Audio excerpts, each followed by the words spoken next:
I'm Eric Vernon. And I'm Robin Kugler. And together we are Baldwin and Vernon. So one of the main areas of practice we have is employment discrimination. We help people all the time who have been discriminated against on the job. And the process begins with coming and talking to us about your story, and then we help you evaluate whether or not there is a case, whether or not we think there is some discrimination going on or possibly discrimination going on. And then we start working on what we call a charge of discrimination. Now, the way we have our division of labor in our office right now is Robin is the person that meets with most of our initial clients, our new clients, and talks to them about developing their charge of discrimination. Robin, tell us about how that process works. So essentially what we have clients do is write a story of their account of events, and we have them do that in a timeline format. So it includes all dates and names of people involved in their story.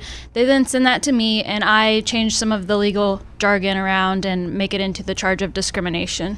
So Robin, what exactly is the difference between the charge of discrimination and then the petition?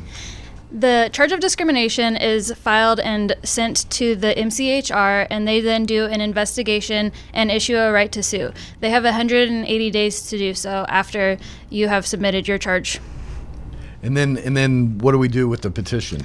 After you receive the right to sue, we are allowed to file a petition in civil court, and the petition includes all of the facts alleged in your charge of discrimination, but actually goes to the court system. So when I first started talking about this, I mentioned a charge of discrimination and a petition, and that might be a little confusing. Can you explain the difference? Yes, so the charge of discrimination is a charge that's filed with, a complaint that's filed with the MCHR and the EEOC, and essentially what happens is we file that complaint, and then they do a little bit of an investigation, and then they have to issue a right to sue. So it's different than most types of law where you can just sue right away. You have to actually wait for an investigation to be conducted. And then the petition is the filing of the actual lawsuit, and we do that once we've received the right to sue from the MCHR and the EEOC. So the complaint includes all of the same facts that are in your charge of discrimination, but it actually goes to the court system. And so most people get confused because they think they have a lawsuit once we've filed the charge, but they really don't have a lawsuit until we've filed the petition. Great. Now, do all lawsuits or do all cases end up with petitions being filed as lawsuits, or do you see every now and then cases being resolved before that stage? Yeah, so every now and then opposing counsel will reach out to us before we've actually filed the lawsuit and try to mediate with us or come to a settlement before we've even filed the lawsuit. And I anticipate that we will be doing a webcast later on about the mediation process, because that does happen both before and after the lawsuit often. And I imagine that it would be helpful for potential clients before they come in, and definitely after they come in and meet with us, to start taking notes for their timeline. Would you agree? Right, absolutely. If you think that you're experiencing any sort of discrimination or retaliation in the workplace, you should definitely be recording that with dates and times and who was involved.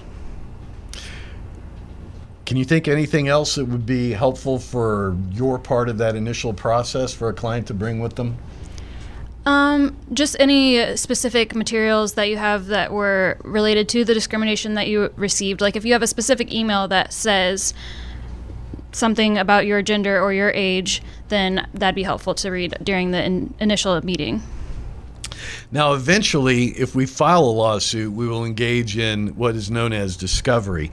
And again, we will do another webcast featuring our assistant and paralegal and office manager, Wendy Bridges, who helps all our clients go through the discovery process.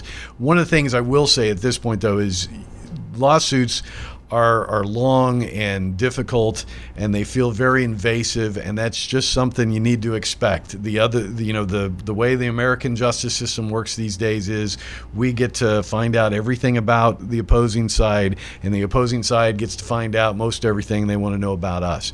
So be prepared to have your taxes looked at. Talk about all your job search, that kind of thing. Yep. And so there is the difference between and the importance of petitions and charges of discrimination. Thanks for tuning in today.